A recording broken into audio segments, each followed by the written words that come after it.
I gotta ask you first, if that's all right. The fact is that, you know, I watched the first Tron, and for you to come back to this one, it must have been a real joy for you. Like, when did you get the call? And they were like, we'd like. Well, I think it was 3 years ago when it was first shown on, at Comic-Con in San Diego. First little clip they had, and when Jeff came in at the very end and you saw his face and that room went crazy.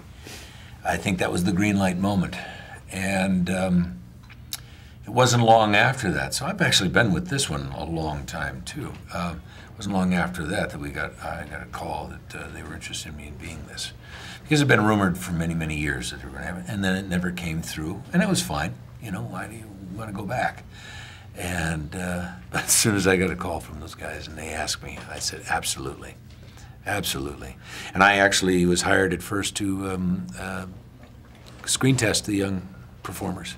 Interesting. Yeah, I got to work in it long before everybody else, in fact, on it. So. And for you, what was the call? Like, did you know that there were roles going out, and did you like audition, like kind of, were you campaigning very hard for it, or is it one of those things where? No, this was auditioned. By the time it came to me, it was being auditioned like through the same process as any other kind of film, and I didn't know much about it, and they've done a really good job of controlling the information around it.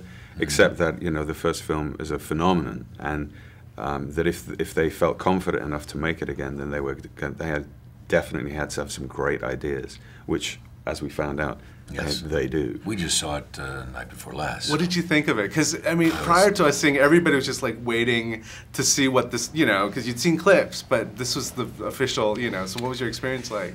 Well, James, you go.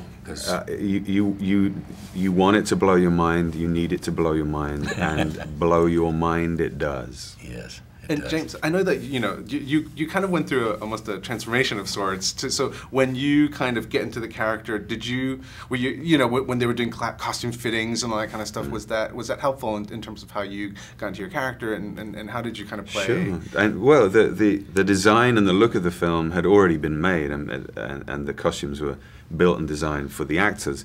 But yeah, everything helps when you get input like that. But that's always true, I think. When with a film, it's a collaborative process in that sense. But seeing the strange, weird, like alien character that they'd invented, that was like, oh well, this is going to be fun. I had one unique thing, because I'm mostly in this one in the real world. Did that bum you out? I was like thinking about that. I was like, why aren't you? Yeah, really? No, just thankful. We don't want any spoilers here, but.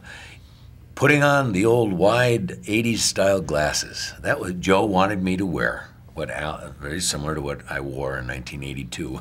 You could almost have windshield wipers on these things. Wow. They were wide, old, because this suggests that, you know, he's a man that's not, you know, particularly up on the styles. I had my hair parted a little longer and everything. Kind of, he just, you know, that type of stuff isn't significant to him. And so he's a computer programmer. You know, he still has pencils and scientist, you know, that type of thing, and not thinking about fashion and changes like that. But so that was my high-tech, low-tech cool tech. I think let's cool go with tech. that. Yeah, I'm going to bring back that style. All right, now, it's coming. Wide. I thought they looked great. I thought they were I had no idea. Yeah. James, you got to work with Jeff in the context of him playing Clue. So right. What was that like to kind of see him? Because the version that we saw, I mean, I don't know. Remember the old Clue? Yeah, this exactly. Not him anymore. Exactly. So how did when he's playing it? Obviously, he's wearing some kind of, I don't know. Did you have it? You had some as well. I think the mocap thing where they have the two cameras and the dots that capture the movements of your face. And what happened is that we would play the scene with another actor. And then Jeff would come in and we'd play the scene again, and CGI would later create the illusion of one being.